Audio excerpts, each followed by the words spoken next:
충남 서산의 작은 마을이 발칵 뒤집어진 폭행 사건이 일어났습니다.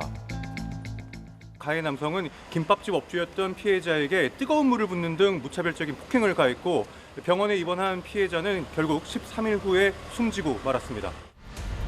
지난 11일 오전 10시 30분 홀로 영업 준비를 하던 피해자를 찾아가 가게 문을 잠그고 폭행을 한 피의자.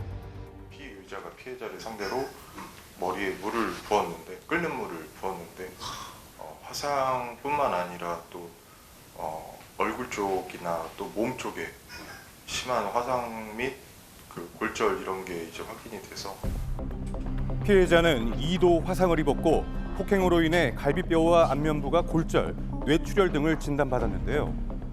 여기가 부러지고 여기 머리도 뼈 부러지고 광대 여기 양쪽 다 부러지고 엄마가 아니었어요.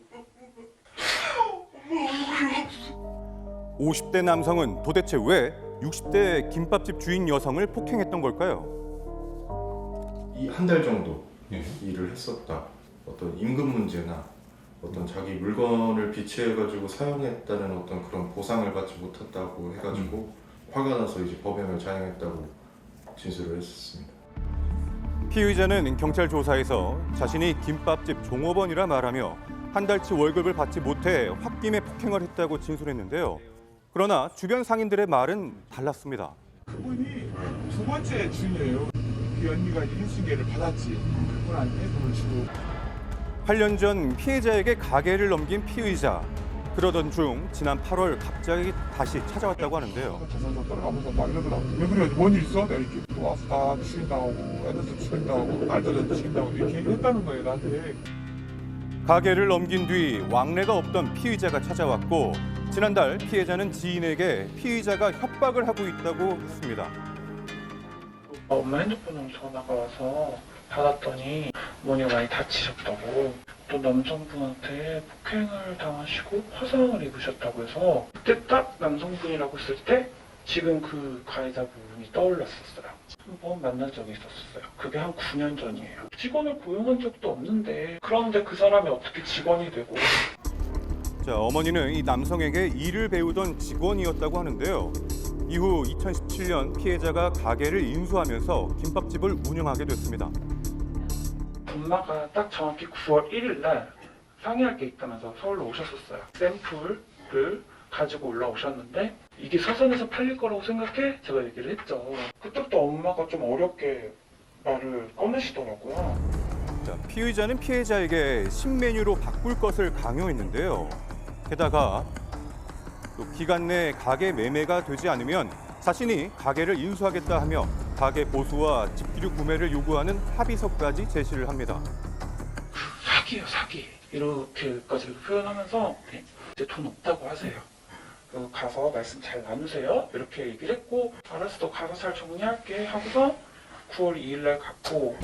자, 그렇게 가족과 상의한 피해자가 합의서를 거부하자 그날 이후 협박이 시작됐다고 합니다. 급여를 못 받았다라고 하는 부분은 일종의 핑계이고 주방으로 끌고 가서 그 60대 점주를 끓는 물로 부어서 화상을 입혀가지고 사망케 한 건데 이 행동 자체는 보면 이 본인의 어떤 그 굉장히 강한 증오심의 폭발이 일어나면서 죽어도 좋다라고 하는 이런 형태의 행동을 한 거죠.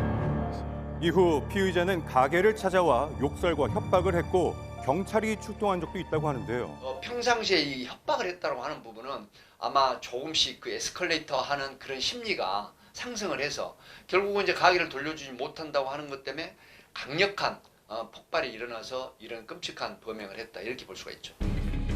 전문가는 다발성 외상으로 인한 폐출혈이 사망으로 이르게 된 것이라고 말합니다. 다발성 늑골 골절과 폐출혈 같은 경우에 가장 높은 진단 주수, 즉 8주가 나왔을 걸로 생각이 되지만 이것은 단일 손상이 아니라 다발성 손상이기 때문에 단순히 주수만을 가지고 우리가 경중을 따지기는 어렵습니다. 다발성 외상이 가장 직접적인 선행 요인이 될 것으로 생각이 되고요.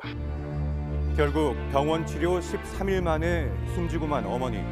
피의자는 현재 특수상해로 검찰에 송치가 됐지만 피해자가 사망했기 때문에 혐의 변경을 여러 검토 중인 가지 상황. 상황 증거들, 경찰에서 받은 증거들 다 종합해서 최대한 저희가 엄중하게 그 가해자분이 지은 그 죄에 상응하는 그런 그 죄명으로 변경하려고 지금 검토 중에 있습니다. 송치가 된 이후에 24일경에 피해자가 사망을 했습니다. 이런 경우에는 특수상해죄가 아니라 사망을 했기 때문에 상해치사죄가 적용이 될 수 있습니다. 상해치사의 경우에는 3년 이상의 유기징역에 처할 수 있습니다. 그냥 칼만 안 들었어. 이 사람은 그냥 사기꾼의 살인마예요. 혼자 있고 그 사람이 그냥 엄마가 만만했으니 그렇게. 잔혹한 폭행으로 인해 결국 치료 중 사망한 피해자. 정확한 진상 규명과 엄중한 처벌이 필요해 보입니다.